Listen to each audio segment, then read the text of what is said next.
before?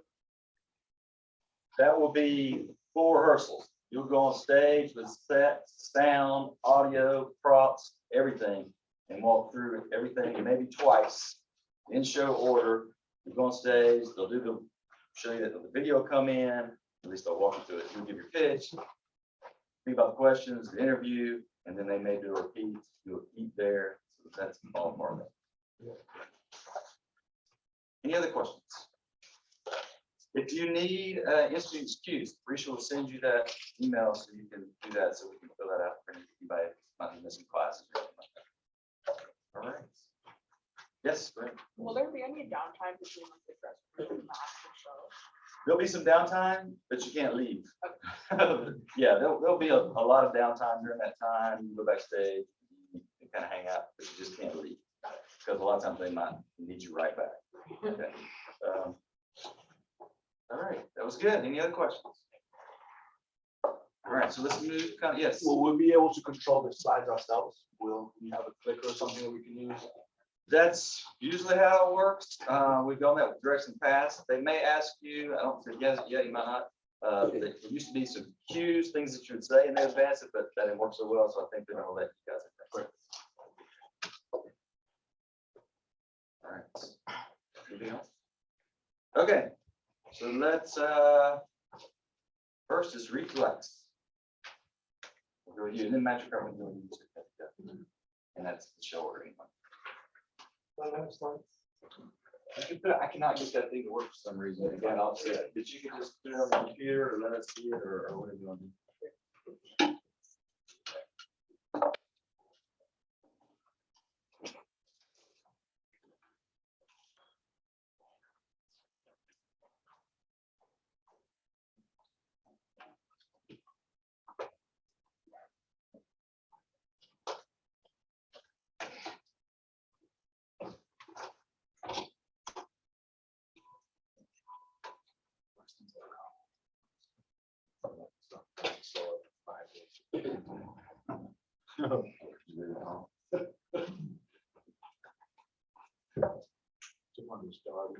Dog food dispensation. And then we release as a Cheerio. Every 10 seconds, we word it. Little. Okay, so there's a slide. All right, let me get my phone out so I can time. Are you ready? Go ahead. Every day, 1,000 Americans across the United States begin to experience cardiac arrest. At most, these victims have 10 minutes to receive life-saving medical intervention. This means that every passing minute is a 10% decrease in survivability. Minutes matter.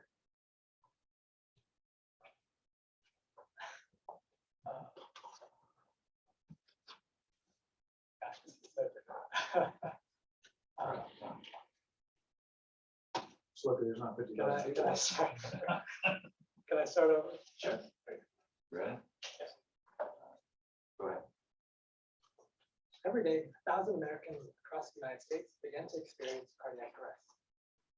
At most, these victims have 10 minutes to receive life-saving medical intervention, which means that every passing minute is a 10% decrease in survivability. Minutes matter. Unfortunately, only 10% of these victims receive an AED shock and bystander help, meaning that the 90% do not receive an AED shock and do not survive. Enter reflex. Reflex aims to deliver life-saving medical intervention within the critical intervention period of an emergency incident. We do so by leveraging drones, which can take the shortest path between dispatch center and victim. Large majority of 911 calls are made by bystanders, and we capitalize on this. Given the right equipment and proper guidance, bystanders have the ability to increase survivability chances by at least twofold. Reflex provides an integrated solution that allows the deployment of drones with the press of a button. From over 100 user interviews, we're able to gain a deep understanding of the EMS response timeline. The average rural response time is about 22 minutes, but 90% of rural emergencies have an average response time of 45 minutes and beyond. This is clearly way outside of the critical intervention period. You see that using drones allows for a more appropriate response time within the critical intervention period. Considering where this problem exists in America, we identified rural areas which are disproportionately affected by long emergency response times into various factors such as reduced staffing, funding, and resource disparities. These factors signal the need for a solution that costs less and is more impactful than existing alternative strategies. Grand Canyon National Park also exhibits the same challenges and has existing drone infrastructure that make it an ideal place to test our system. We're currently working with the Grand Canyon National Park to design, scale, and implement our MVP.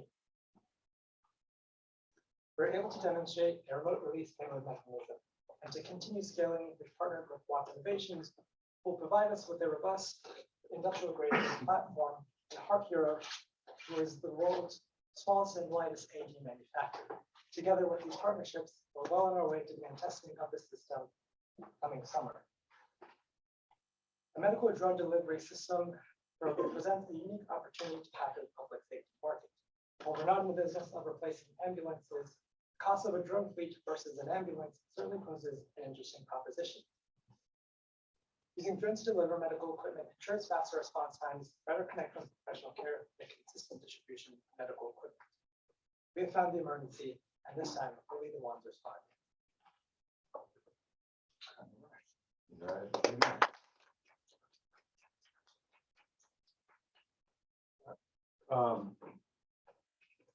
Congratulations getting to the finals. This is the big league. So I want to treat you like a big league player that you are. So I'm also going to take you seriously and give you my best advice. The slides are not working at all for me. I'm seeing you giving a class presentation, and I'm seeing you using those as cues, and I'm thinking about a TV show. And those slides are not going to go over in my mind on that show. It's your presentation, you can do it how you like, but I'm seeing that as a lot of information distracts me from you, because I want to invest in you, the inventor. You know, a lot of this stuff you're repeating anyway verbally, and there's like a table with a bunch of numbers on it. The only thing I thought was possibly useful was the slide of some video of something with some industrial partners. If you had maybe one slide, that would be it. One slide total. The other major thing is I feel like you weren't really being yourself, in the sense that if I ran into you on the campus and I said, hey, I heard you're a finalist in the InVenture prize. That's so cool, man. Like, high fives. What are you working on? You wouldn't say, something about signaling, cardiac arrest. I mean, it was just very formulaic. It was almost like you were reading something that was written. And instead, I would encourage you to be more of yourself and how you would speak to someone. I mean, if you ever listen to like great lawyers, like Obama or Clinton, there's a certain way you can communicate orally with people in a group that's incredibly passionate and effective. And then it was like the opposite of what you were doing. Okay.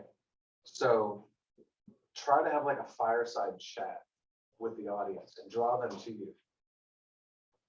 This whole thing about AEDs, you were using some jargon that I didn't even know what you're talking about. I mean, will you ever go up to someone on the street and say, hey, how long do you think it takes to get an AED to somebody? And be like, what's an AED? They're just like immediately tune out. Like, I'm going to be back on Instagram before you finish. So you gotta dispense the jargon, and it's gotta be a lot more kind of personal. Yeah. My feedback to you, I meant to mention it last time, is that you can tell when someone's on stage and they own that spot, that space. There's a level of presence and gravitas and projection, and just even though you might just being able to just project to the audience that there's passion to what Craig is saying, you care about what you're talking about and it's meaningful, right? I think that's my only piece of feedback. I was going to give you last time, but forgot to give you last time. Just projection, right? Instead of that just basic funnel, just projection there. And I know it might be, in your personality, just bring in all the bells and whistles. Just imagine Pete is standing in front of you in a clown outfit or something and get excited and, and start projecting. I think you'll be all right there. And I apologize, I had to step out to find out I only $1,000 for an out-of-pocket CPAP machine for my son. And if anyone's gonna work on that, next year, that would be really good. So what I would do is, and we talked about this before, we talked about doing the narrative, make it personal, make it passionate. Start the narrative as close to your device as you possibly can. So I heard you at the beginning saying, about AEDs and how this is important, and that's absolutely true. But give someone something that they can relate. Start with Georgia Tech, an office building, a train station, an airport. Every 200 feet, there's an AED. Why do we do that? Because one, studies have shown that, this is the intervention you want, and you did talk about that. And then two, it's something we see it all the time. Pick one of those human interest stories. I think there was a little kid at a baseball field, he got hit with a baseball, and either one of these wasn't there, it would have saved his life, or it did save his life. Plenty of news stories to pick from, and say, but imagine you're in the middle of a national park, and then they're like, oh, right, we don't get that example, right? But it's a story. Everyone sees those AED, and you can have an image of the AED, sitting around here, right? We have them all around here. So you make this tiny little jump to, I'm in the middle of nowhere. How do we do it? Boom. And then, so How many hikers actually fell into the Grand Canyon, and this case scenario is actually a reality? You don't have to the point, not even just one, right? That actually needed this life saving, and it ended up in a bad situation for that family. Yeah, so 2018, there were 65 hikers that needed an AED. I mean, there are about 1,000 or so life-threatening emergencies over the course of the year, but 60 of them needed an AED. that's more than I ever would have thought. Wow. And only 7 or 8 of them actually got an AED. Mhm. And of those, only half of them survived, just because the response time was too long. Yeah, you should leave with that. Right. What is your invention exactly? Yes, so it's a integrated drone, or think of ambulances, right? So they kind of provide their services to a jurisdiction, What is your invention? the drone platform to deliver that equipment. A drone? Platform. A drone The platform. software, not the drone itself, but the attachments that go on the drone to deliver that. So there's A smart attachment for a drone. We gotta work on this, okay? It should be something you can describe to someone in a sentence. It sounds to me like some kind of a smart or automated or something attachment for a drone that allows one to deliver medical supplies or something. But what is that really? Like a hook that unbuttons at a certain time? Like, what is it? What have you solved that people hadn't solved before? Getting the dispatch process, like getting through that much faster, right? So when the dispatchers are collecting that information, they have to wait until they have all the information to then send out an ambulance. As soon as they hear cardiac arrest, and they have the location of the first thing they get, they hit a button. That just deploys a drone ahead of the ambulance or other responders that they are going to send. So it's getting the help bystanders and victims within that period and fit that into the emergency response. Try to work on that. So how does the drone find the person who needs it? Yeah, so 911 calls, they are able to geolocate them now Okay. with, just pinging the phone. So it uses that geolocation off of cell towers to find the person. Right. Okay, and you already take advantage. Right. Okay. So Craig mentioned before, it's TV. Do we have a video? Didn't you show a video of the drones last time? Was that in the? Yeah, there's a Do you have a drone you can fly in? flying indoors is not very, or that they wouldn't like that. I could fly a drone. You can fly whatever you want in the first time. We've had people do that before, actually. So don't worry about what that FAA. If you say, so what are you gonna do? And then all of a sudden this thing comes like zzz from behind you and it drops the package in your hand. That's a home run demonstration. Yeah. Even if it's manually You guided. have a by drone, one, you fly in from backstage and drop the AED in your hand with perfect timing. That would be money if you could do that. But the problem is the camera equipment, so even with the B-roll filming, the drone, like, just don't like the magnetic interference of the cameras. So we can drive, but I hang on. The magnetic interference of the cameras. Now, we're all engineers, right?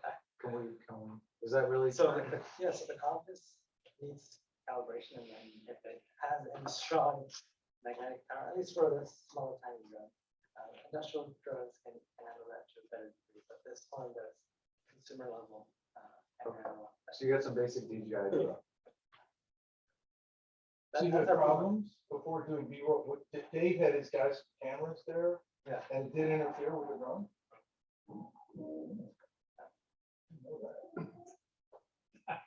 How close were the cameras? Well, I tried moving, I did the whole startup process like 3 meters away, and it worked. And then as soon as I kind of brought it closer to the camera, I just like shut down because it was like, I don't know where I am. I'm just gonna land.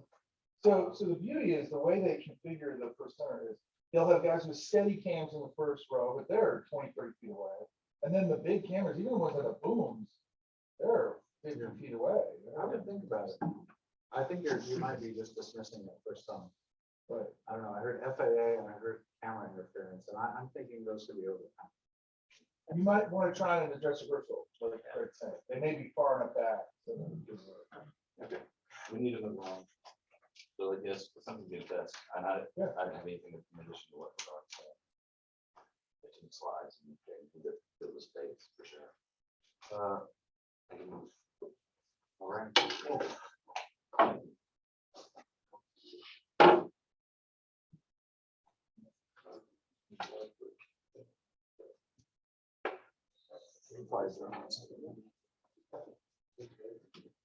Ask for forgiveness.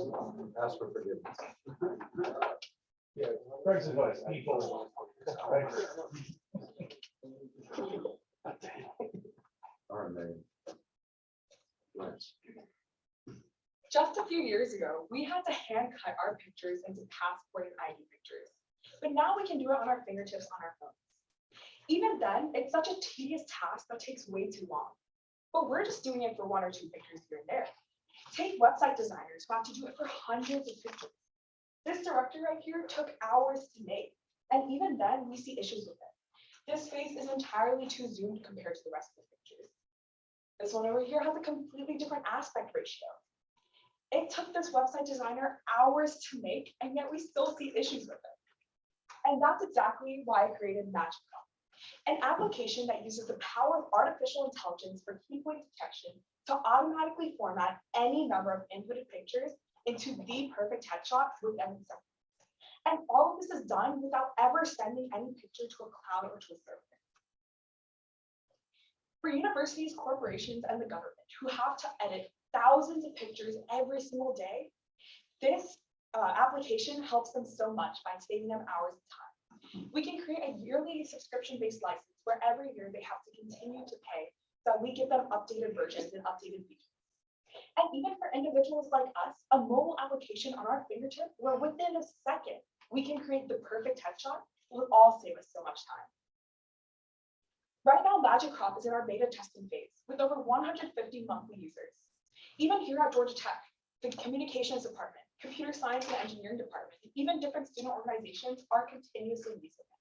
And we've received nothing but positive feedback of how much time and effort this has saved our users. Now for a live demo. So you can also follow along by scanning the QR code and testing it on your own device. But here is the beta version website of MagicCrop. We take this image here, it's very low quality, it's super zoomed out, used flash, but within just a few seconds, we get 2 perfect headshots. The eyes are aligned, it's sharpened so that the resolution hasn't decreased, and it's a headshot that took seconds. Now, even with another picture, with let's say 5 people, let's say I really only want to crop 1 or 2 of them. I can go ahead, change some settings, and just like that, and just like that, we created perfect headshots within a few seconds. Headshots are a problem that all of us have faced at one point or another, and MagicCrop is the solution for all of us. Thank you.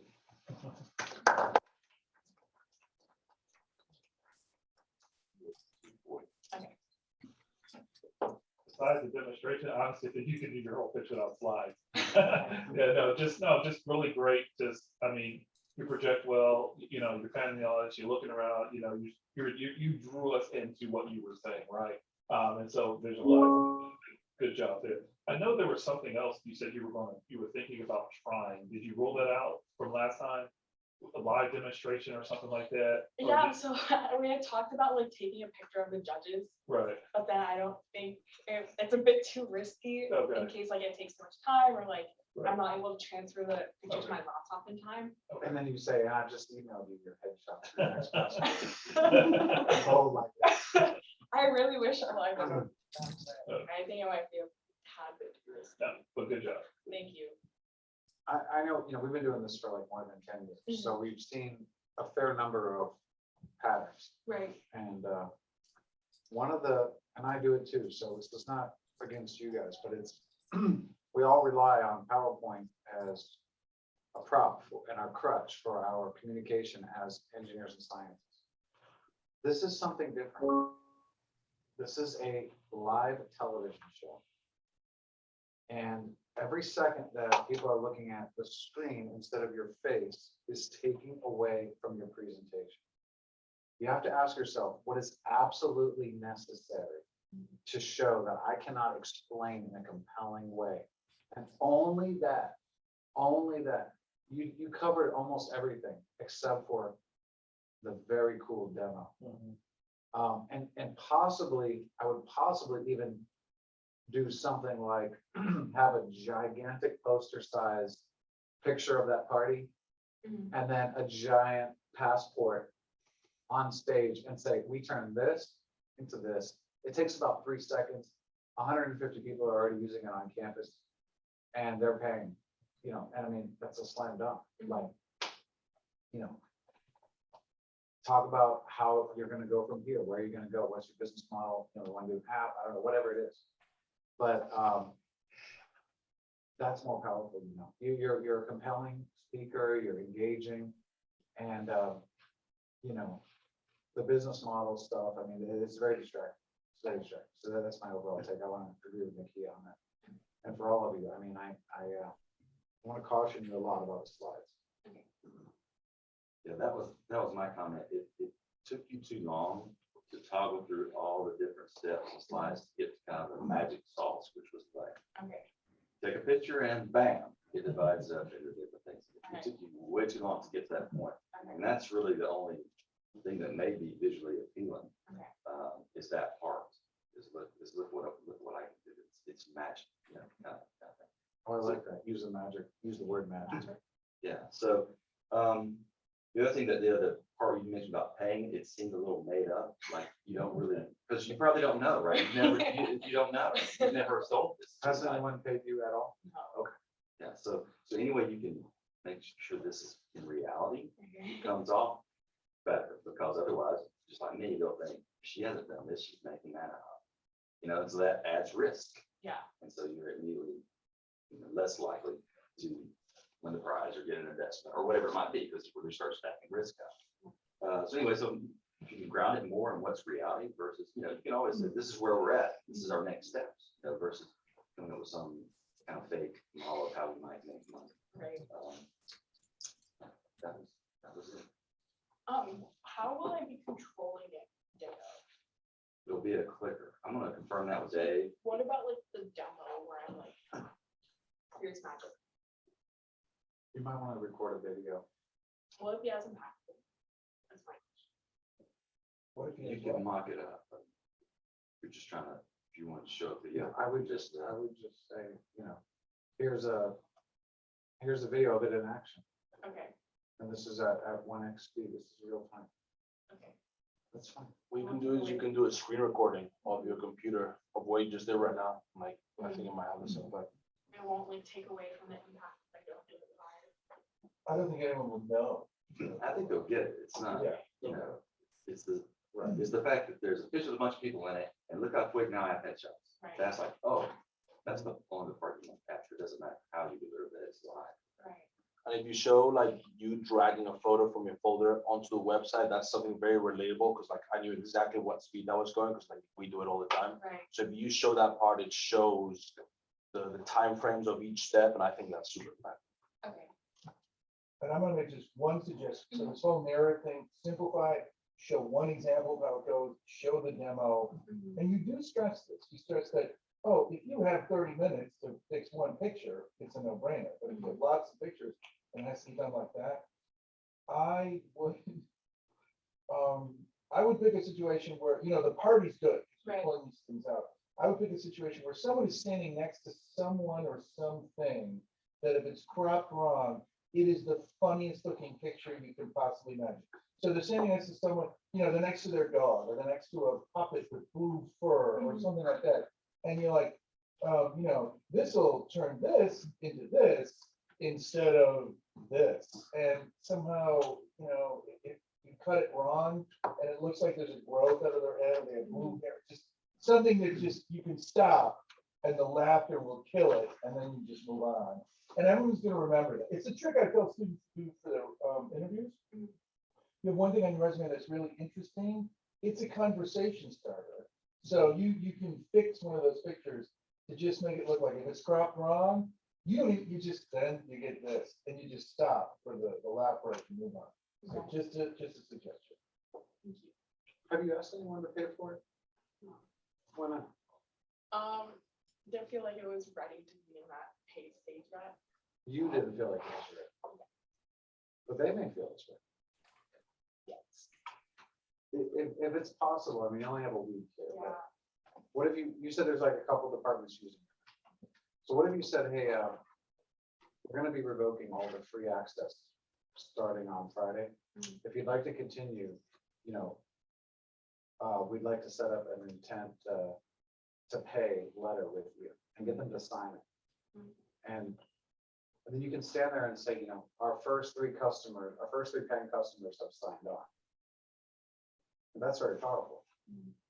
So you gave them a little taste and now they're hooked. You know, after a free trial, 3 paying customers have just signed up. That really makes your pitch stronger. That might be a good way to spend your time between now. Okay. That's definitely great.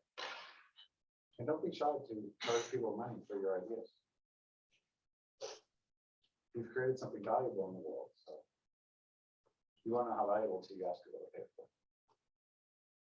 Do the folks that are using it now really like it?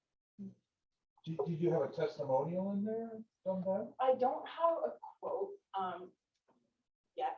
I'm hoping that like I get a response back. But do they really like it? Yeah, like I've talked to them about it previously. I just haven't like gotten the physical quote yet. Okay. But if you could have just a picture of one person going, this is the greatest thing since I couldn't do my job without it. Right. And have that little video or picture, that would be exactly what Frank's talking about. Bam. Right? All right, let's go next. Thank Phone you. Buster.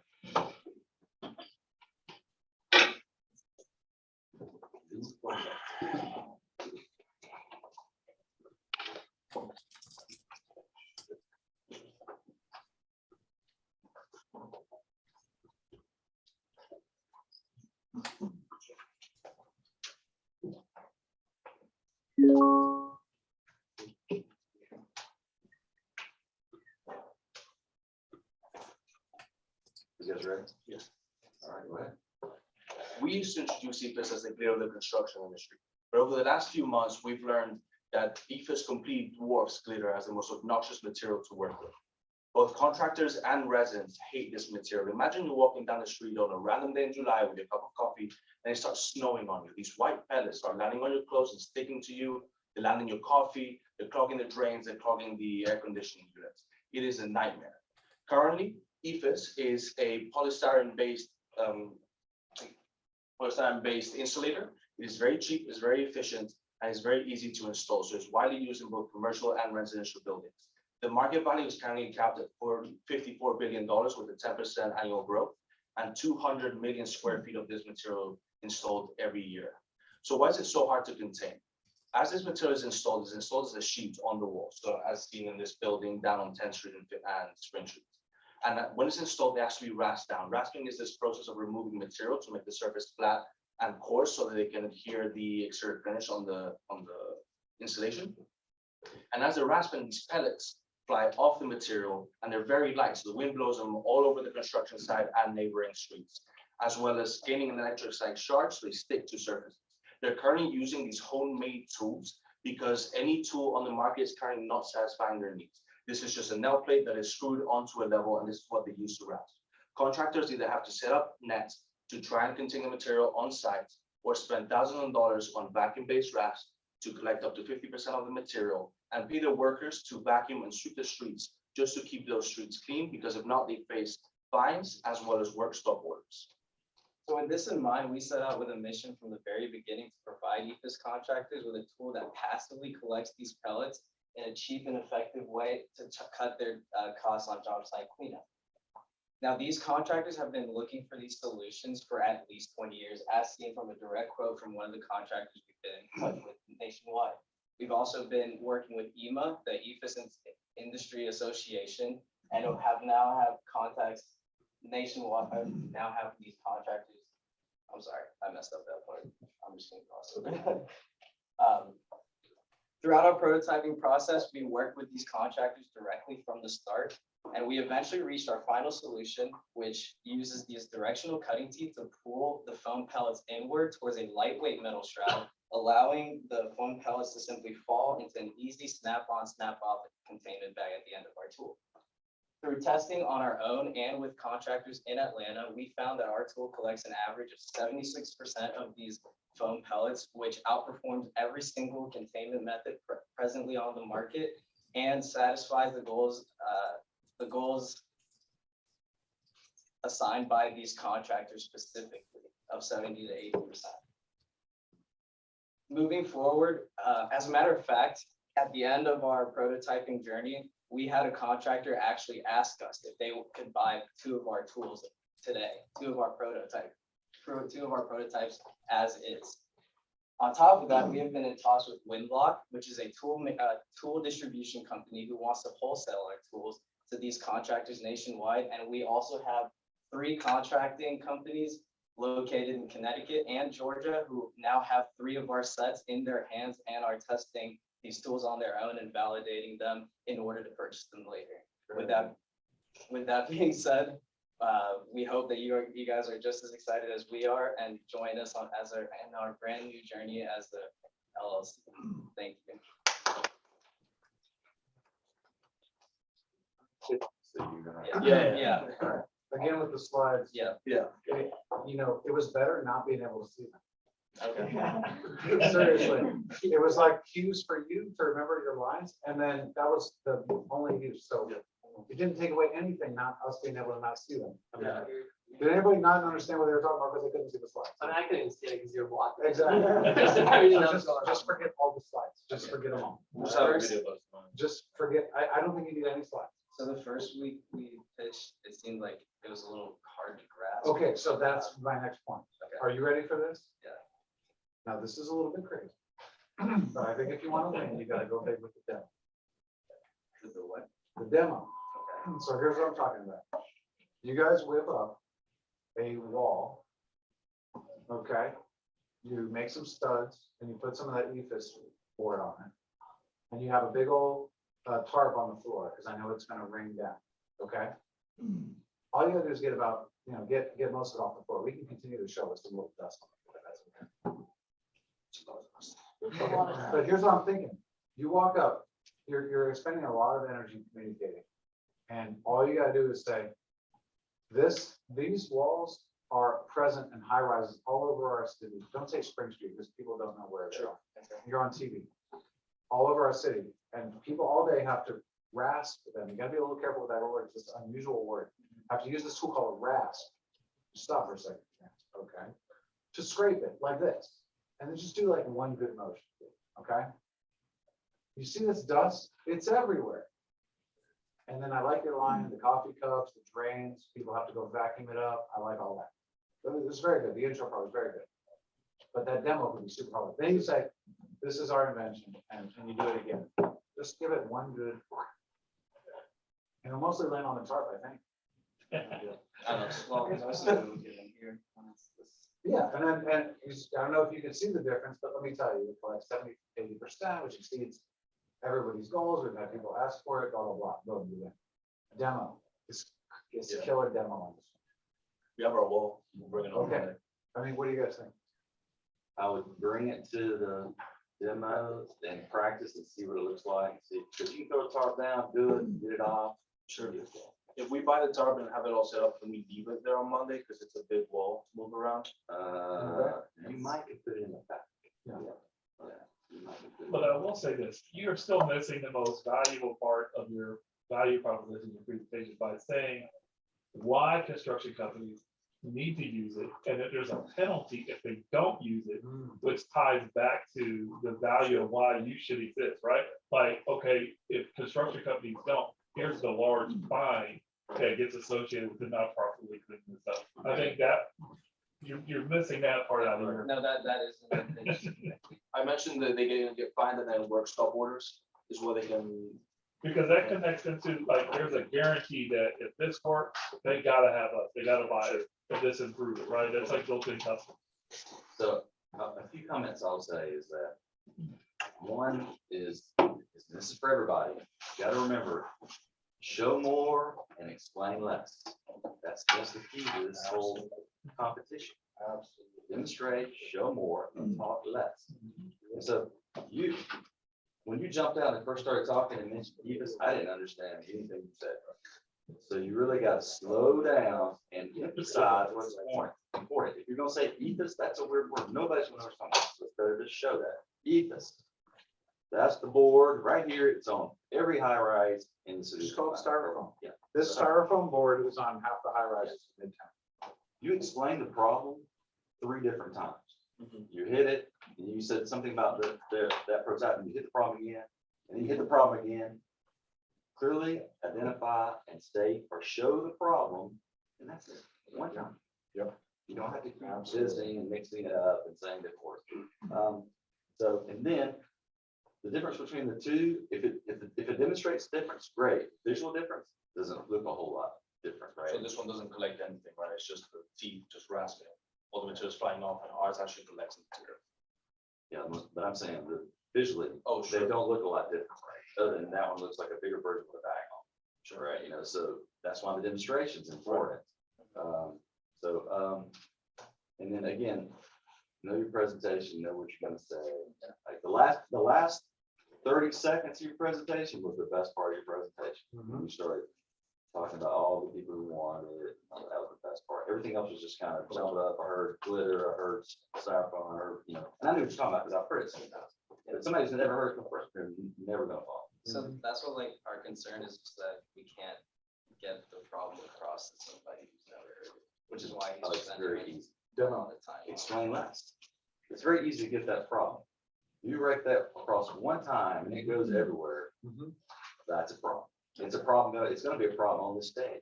Yes. Right? So, I have to apologize for that.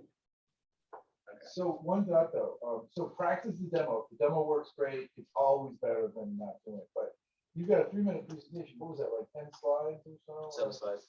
Okay, I thought I was listening to, a math talk on convolution of Lee algebra.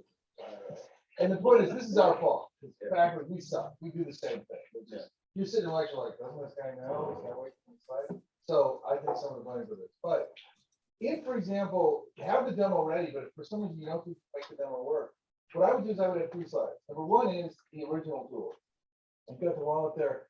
I would get a GoPro that does really good time-lapse photography. Even the old versions of that have it built in. And you do it on time-lapse, and you walk in and take a little time looking at the thing so you can see, well, do the raspy thing for like 5 minutes. But if it's taking it once a second, that's 20 seconds of that. And you have a pile of stuff, and you pick it up like, do that. Then do this tool. And you guys did explain the directional T, which is kind of like the magic touch. Do that one, and sure that most of it's in there, and it's much better. And then the third slide or image or whatever it is these companies that are interested, and the one guy, a video of him saying, I saw this on the job site, I had to have it right away, and boom, that's it. So you're not doing all this explanation, and I see it, I'm like, I want to get this thing. So The other thing you guys have showed me was a bag of those pellets. Mhm.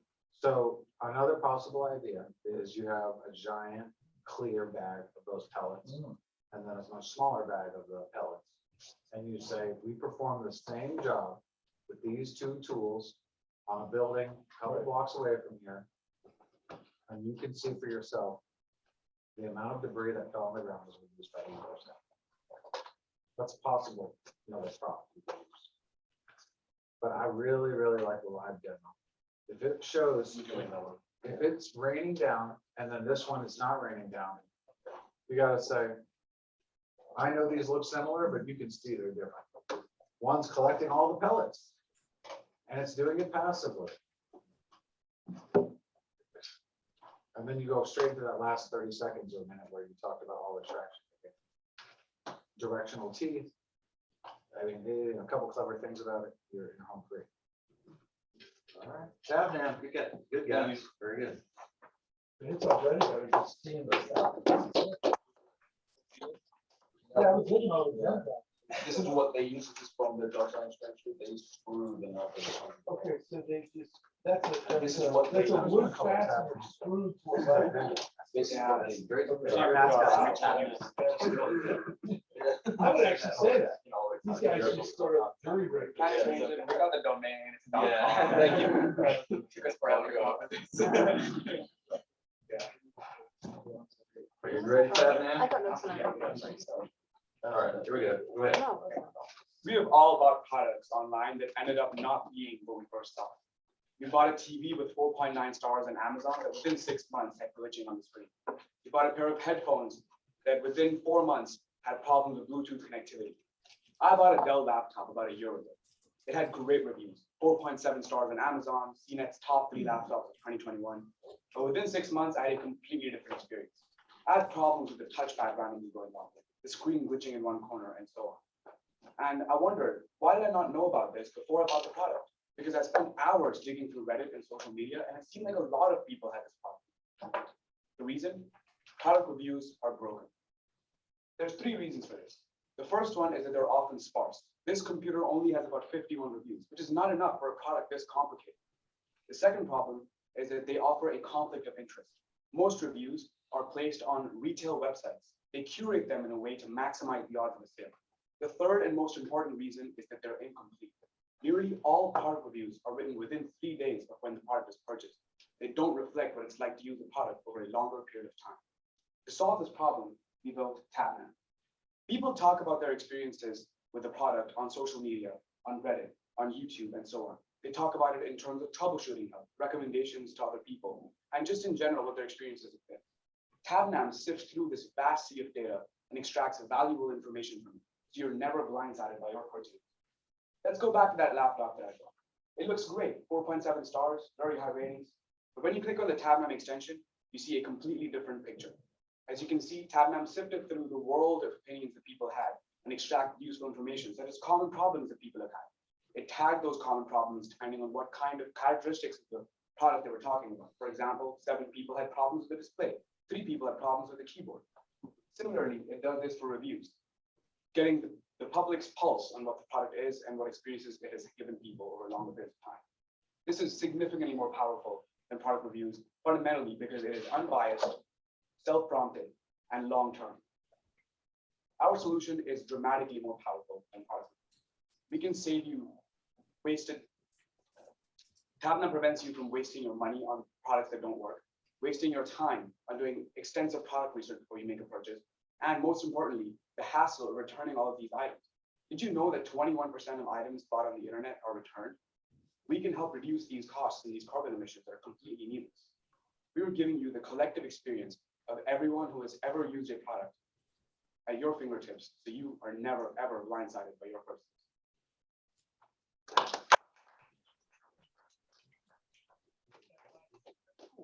That was great. With that last statement you just made, you presented yourself as a customer, that you introduced a piece of information, 21%. In my mind automatically went to who's the customer now? Is it the people who don't want returns back to them, or is it you? So there was a disconnect there. Okay, sure, yeah. Yeah. I meant like, I've opened up with hassle of returning, but I don't know how much of a hassle returning actually. Right. Yeah. I thought that Just- actually distracted the return Okay. and carbon emissions things. Okay, I can get rid of I think that. I forgot to mention, the point being that our algorithm is proprietary, and that's the useful thing that it takes, because all this information exists, it's just difficult to parse, and that's what we do. I thought you did a really good job articulating the problem. And like 1, 2, 3, that's a nice way to kind of understand it. That's very clear. That was really good. We talk about, there's more information on the social media, like Reddit and things. I mean, you mentioned talk. I guess what happens is people are on there complaining, you know, Right, yeah. how do I fix this thing? You know, that kind of stuff. So maybe a way to, I don't know, making that a little bit better. Others people Okay, talking sure, on it. yeah. I don't know. It's just something, it's the small things I think. One of the things when you said, I think you said the average, did you say the average product use was 41 or something like that? Did you say 41 reviews is typical? Oh, no, this particular laptop had 51 reviews. I'm using this like product purchase as kind of like So you said 51 reviews, and you said, I think you said that wasn't enough, right? or something. yeah, for a Yes. product this complicated. So when you did Tabman, how many reviews do you have now? Right, okay, yeah. And would you have not bought that laptop? The I would have definitely not bought it, given all. Tabnam independently showed you it was a bad laptop. That's hard to say. I would say yes, but I did also have a negative. And not just because you complained about it on.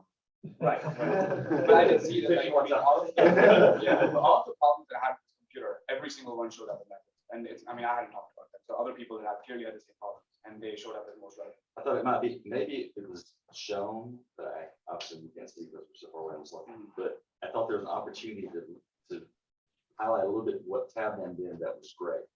Okay. You know, I didn't really get what, I get it was pulling in more views and there, now you got access to more information. Right. And then, but I didn't go like, here's why Tabman is great. You know, I didn't get that really far. Right. I think it would be really useful for us if we were able to show that. I think like right now, but you said that not to rely on the presentation too much, but it would be. It's kind of hard if you have to describe what the window looks like, because it's doing a bunch of things. It's doing like sentiment analysis and it's extracting keywords and what people are saying and things like that. So it's the kind of thing that's difficult to talk about. It's very easy to show. So I would try to figure out how you could like speak of the magic that it's doing behind the scenes. Machine learning, can you say artificial intelligence? Yeah. And then, you get other questions, you know. Sure. Now, in this laptop case, is it worth saying, remember those 41 reviews I told you about that caused me to buy that laptop? Tabnam pulled data from over 3,500 sources. And I wish I had it too, because had I been forewarned, I wouldn't have bought it. Mhm. So we're making sure you don't buy it. Okay, sure. That makes the proposition clearer. If it's true, you know. Yeah. I mean, how many sources does Tabnam have on that laptop? Well, we only have 2 sources and send websites, but in terms of individual data points, we're really artificially limiting it to, I think, 600, but we could just have more. Okay, but the 600 shows, Yeah, all this stuff glitchy. came from like 600 posts essentially. and those reveal the glitches, whereas the, Yeah. okay. Whereas the reviews did not. So it does solve the problem. Yeah. It would have warned you and you would have done something different. That might be worth saying. Yeah. Sure. So anyone else in your group be answering questions or just you? You can split that up if that makes it better. Yeah, just, you know, so they're just on like, you know, extra third leg or fourth leg to stand there. I mean, you could use it to your advantage. You could say, you know, the 4 of us here are really committed to making this real. The team that we put together has skills in computer science and marketing and whatever. Right. And, you know, we're planning to go full-time on this summer. If like as part of the launch program or something, you don't have to say name the program, but we're gonna work full-time on this summer. And, you know, that's why we built out this team, to make it real beyond, you know, the demo. We want to launch an extension for Chrome this summer or whatever. Right. That makes it a little more like, okay, you're on a journey and this is a small part of that journey. Sure, sounds good. Very good, guys. Thank you. All right, so next is.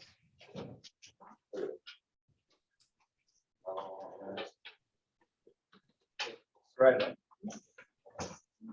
So we're down here, so I'm understudying and this might be a learning experience for everyone, is to have your understanding ready. Oh, so you guys, it is not here. Yes.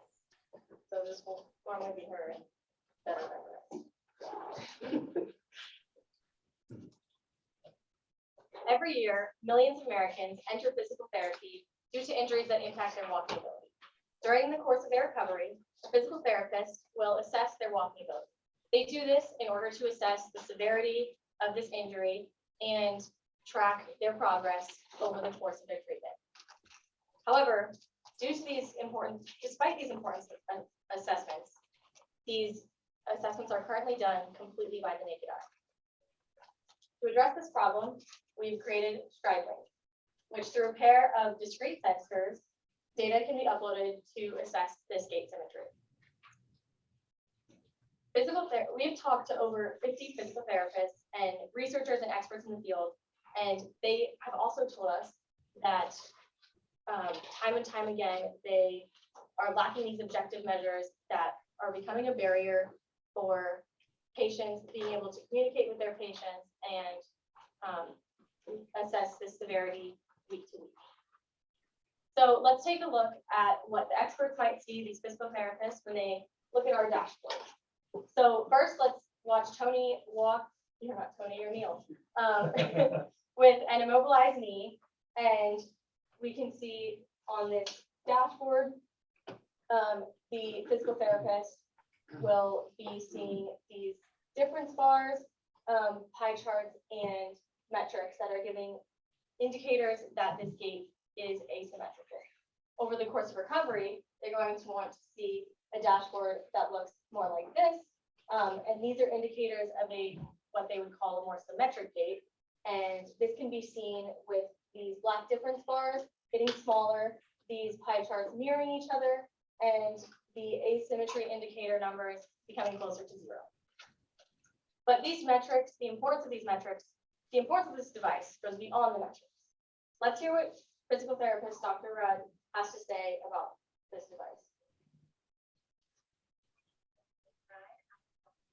Therapy and owner of physical therapy, and I'm concerned with how I adjust my measures in order to track our physical patient's progress in a way that will help us guide our intervention, encourage our patients to recover properly, and also show us when gait symmetry is achieved.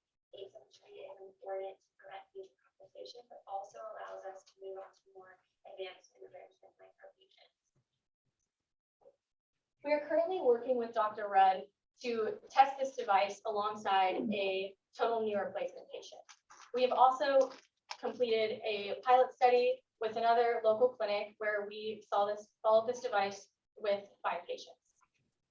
Currently, we are developing more usage for remote monitoring, and that is helping us with discussions of a partnership with Children's Hospital of Colorado in Denver, where we plan to be a part of their remote monitoring program. This whole journey started over a year ago in the capstone program with Georgia Tech. And ever since then, the 4 of us have been working on making this device a reality and plan to see it through. Zia has already graduated in December, and she is currently working full time, and the 3 of us are soon to graduate and join her. We are currently developing this with the money from InVenture Prize. This would allow us to develop the device further for remote monitoring usage, where we could add Bluetooth and improve that user experience, as well as completing research studies to further validate this device. StrideLink, we envision StrideLink to be the future of remote healthcare and being used as a key tool in this field.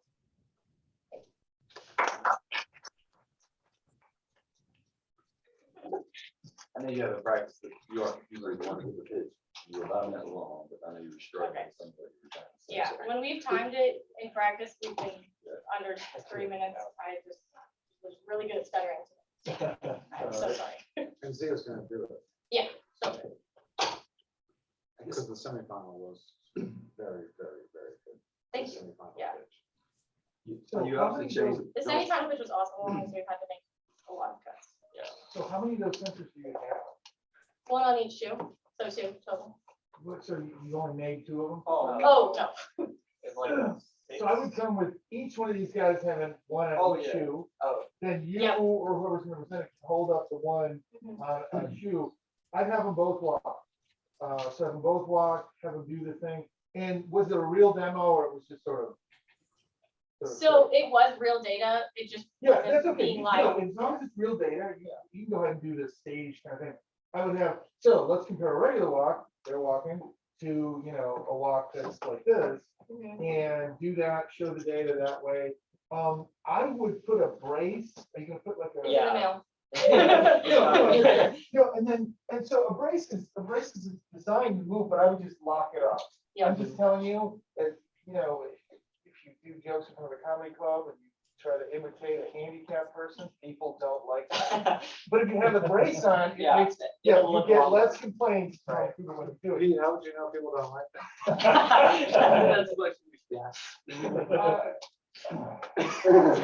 So I don't make jokes about handicapped people, but you'd be amazed how sensitive non-drunk people in a comedy club are now. So I'm just saying, I read that article about that girl at University of Virginia saying that you can't speak your mind anymore. I think I'm gonna write it op-ed.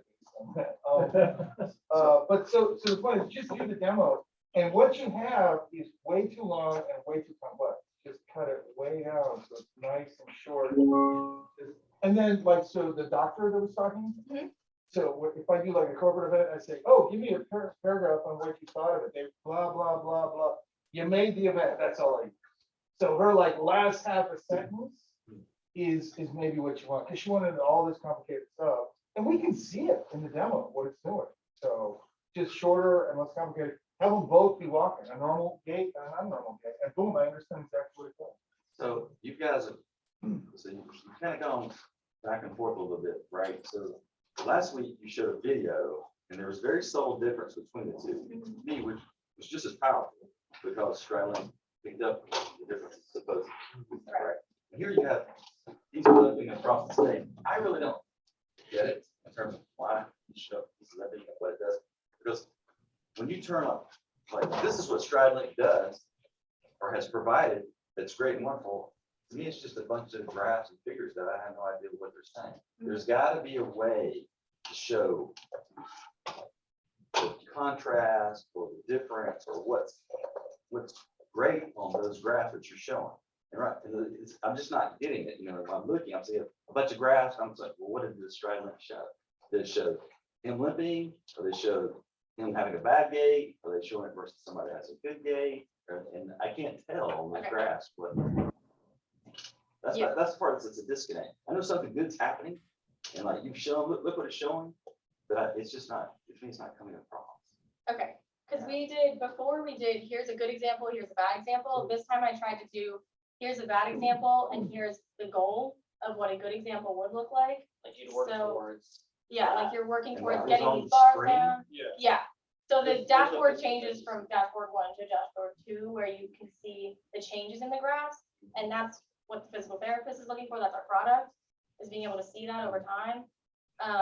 So, I think we had talked about apologizing and saying, the way we're showing you this data is really designed for physical therapists. When they look at this, they go, aha.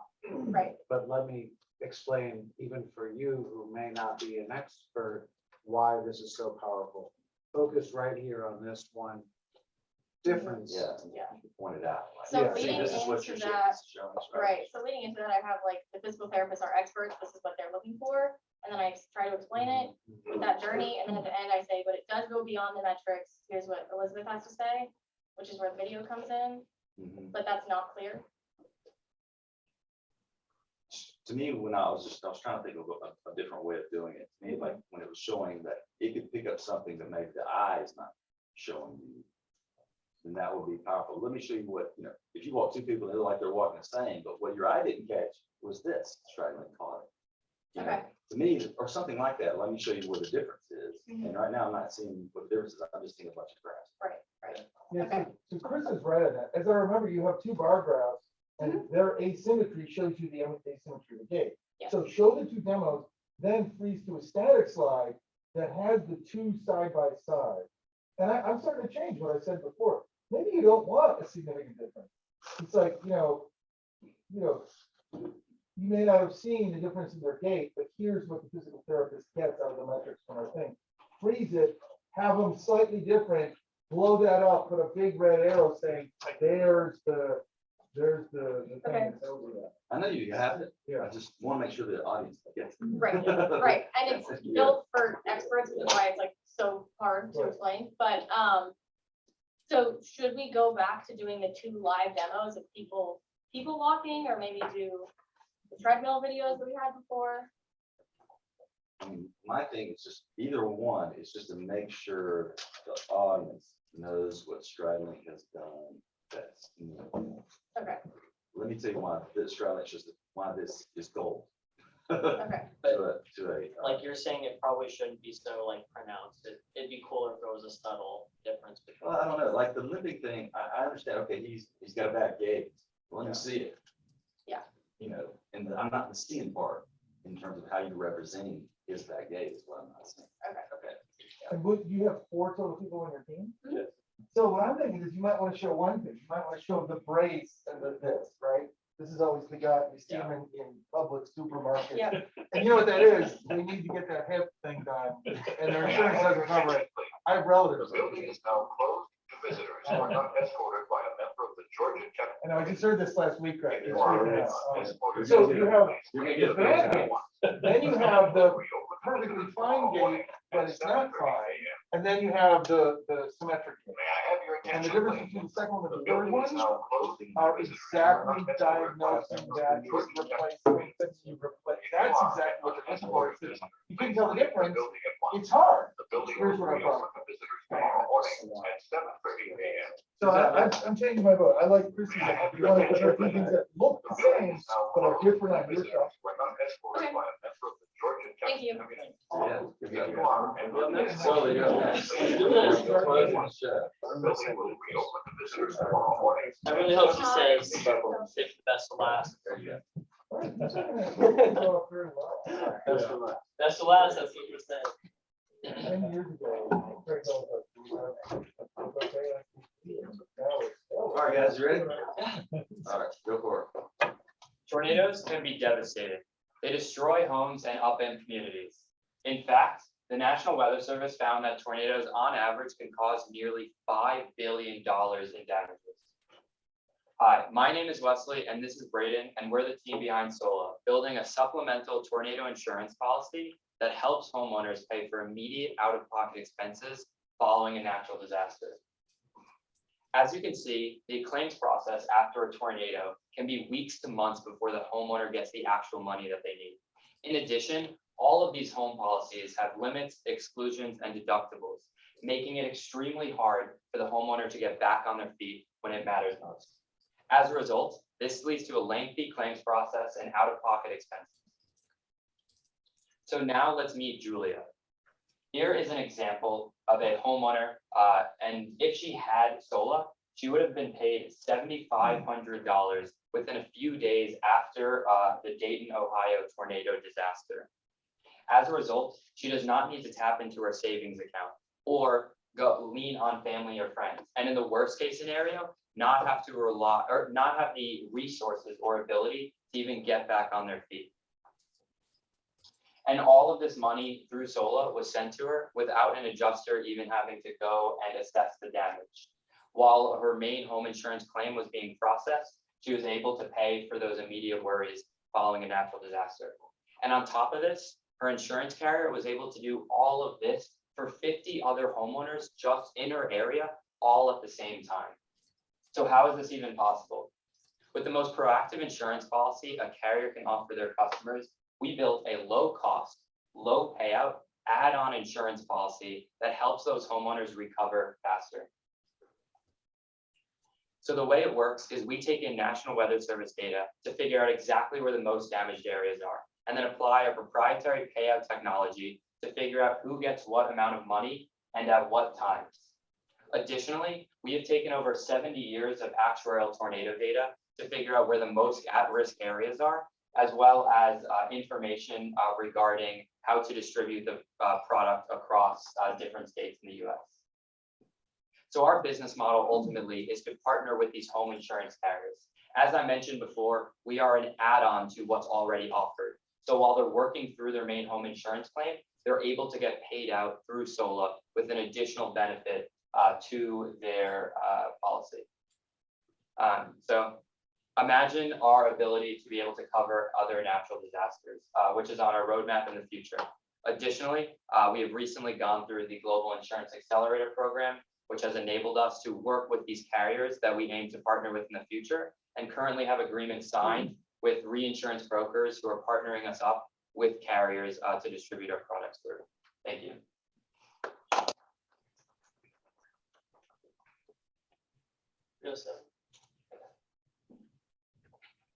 So, I mean, one comment I'll offer is, how many slides do you have? Like 7. So you can give her 6. You have way too many slides. You have way too many slides. It's as Craig has mentioned before, it's distracting when you're gonna be going back and forth. And a lot of you don't need, I mean, you might have Julia. Yeah. You might have Julia and say, Julia, had a tornado experience and ruined her house. I'm not sure what happened to Julia, but she was homeless. She had to spend a ton of money, all this stuff. Yeah. And she's one of, millions of victims, $5 billion. You don't need a slide that has $5 billion, has tornadoes, people know that. Yeah. And then say, and we help people actually. Yeah, I went off. And so I don't, you don't need all the slides that tie all the problems. I think my train of thought was like interrupted as well. So, yeah, and you gotta remember again, you're pitching to the judges. You're gonna pitch to the judges. So you gotta be mindful of that. You don't turn your back on the audience, but kind of, you have to be pitching the judges open to them. And so be careful about somebody swaying. You're gonna be, the camera's gonna catch you swaying back and forth. So you gotta work with the presence there.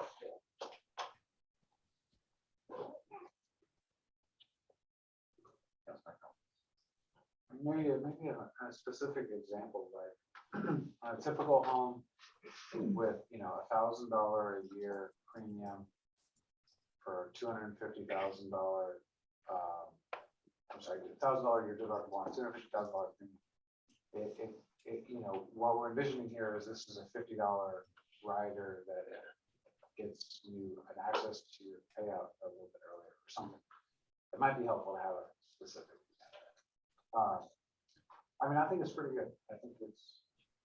I agree with Chris's point, but besides that, it's pretty good. Yeah, I agree with Chris. I think it's this point. I think it was a good pitch. I think the thing you're gonna get is probably a lot of questions after the pitch. And I think you need to really think through what some of those questions might be.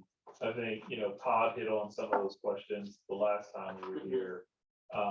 And just need to really think through that, just how this works, the real value, how do you differentiate yourself from why would an insurance company not just create a product, you know what I mean? Just a real, like, how are you really adding value to them? And, I just think, just think through that. I could see some really good questions coming your way. Yeah, we definitely have like a list of all those documented questions already and have like 1 and 2 sentence answers for most of them because we want to keep it simple. Sure. Okay. Because it's like, it is a complex problem. Yeah. We want to make the slides as like simple as possible because Right. I remember at the beginning, we were like used to like pitching to insurance companies, Right. people who do insurance, and it was like kind of like hard to transition from that to someone that Right. doesn't really know, but Yeah, I think you'll do the pitch fine. I just think there's the questions afterwards, what's gonna be the thing. and like when we're answering those questions, how do we like start to use like lingo? Because there's like I think it's been said this evening, right? Keep it simple. Yeah. Everyone understands damage and filing insurance, and all of that. Just, and if you do use a word, just kind of explain it, don't just throw it out there and assume everyone understands it, but just it's relevant to the point you want to make. But I think that, like I said, the questions you're going to get afterwards going to be the thing that will be fun. Yeah. So is Julia someone you guys know that was really in a tornado? No, that was a news article about kind of like. Oh, okay, process. all right, so that's what I'm saying, you can't call her up and see if she'll do a testimonial. No. But we are trying to get someone from Newton, Georgia, because there was a tornado there a year ago and someone who actually got impacted. Georgia Tech didn't actually. Right, who would say something like, I have insurance and they were gonna give me $150,000 to rebuild my house, but I need it, I need a few $1,000s now. Now I see the secret sauce behind your whole thing. And you guys don't really connect. You kind of say, okay, we do this interim payout to get them on their feet and we do it really, really quickly by studying, weather data and things like that. So it's correct me if I'm wrong, well, let me ask you this, what is the rate limiting step to getting payments? Is it the insurance adjuster doing that now? Yeah, there's definitely like the whole claims process is a long journey because like immediately like it takes about 4 days for like the first callback, and then that whole process starts, and then they have to send out adjusters to these like largely impacted communities. And there aren't enough adjusters, Yeah, and they can't even get it on the road. Yeah, they have to access damage one by one. And furthermore, even once those adjusters that come out, now you have to start sometimes you have to start that negotiating process with your insurance carrier, because sometimes they may argue that hey, this isn't covered, but you thought it was. So that's the key. What you guys have done is you've automated it. Exactly. You go, ding, here's where it hit, we can see it, and you just pay this stuff out, 7,000, 6,000 to get you back on your feet. And that's gonna be a small fraction of the $50, $100, $300,000 that pay to redo the house. So the first question I would ask you is, what if you did this wrong? What if you overpay? Well, the odds of that are really low, because you're giving them $7,000 out of 300,000. Yeah. So that's the odds of that given. I mean, there's an error bar on your data and your interpretation, but 7,000 out of 300, that's a no-brainer. And anyone who understands insurance will see that right away. I would make that connection somehow. Say, we automate the process by taking into account, the local weather data and things like that. Boom, they get that check immediately. Yeah, because I mean, our whole idea is that we know there's damage in areas. So why not give some money to them? So they never have to talk to them. Yeah, exactly. That's it. I mean, eventually it will, but during the Oh, yeah, stressful to get the times, house rebuilt. yeah, But the point is, you gotta feed your kids. yeah, and get And- food, house. And it's funny, she's like, oh, she won't have to dip into her savings to get $7,500. If you look at statistics in the US, do you know how Yeah. few people have? Yeah. Well, I- Sixty percent of homeowners Yeah. don't have more than $1,000. Right, exactly. But if you do that. It's man, yeah. And what you often find is these people will often just live with their uncles or neighbors or whatever, but it's this is an opportunity for the insurance carrier to go above and beyond for their customer. But unless you're like me, you live in a part of the country where all your relatives are in other parts of the country. You're like, thank God he's not living near me. I don't put 'em on. But yeah, so simplify exactly what we said. If you have the solo as a good opening slide for the company. So This is give an her like outstanding slide. Yeah. Right. And yeah, a lot of the other. Yes. Okay. But you're saying this is showing us pictures and actually good opening slide? Or, Or no, I'm talking about I thought you started off straight. just right there. That's gonna be behind you when you walk on. Yeah. When you start. Anyway. Well, I guess I thought it'd be interesting to walk on stage with this in the back. I don't know. Probably, maybe, if they can tell what it is. I mean, I like that is we can just save $5 million. See that how big of a number that is in their head. But you don't starting with that's not even necessary. The billions of dollars it doesn't resonate. It never does. It's what's more you say millions of people have this problem, whatever, but usually the most powerful thing is talking about this one person had this problem, it's dramatic. And we should really go in depth and how much solar could impact them. That's just. Yeah, I think that's why our value proposition is. All right, guys. So thank you. Thank you. All right, so any questions before we head out? All right, good deal. Grab some more food. Oh, now I gotta watch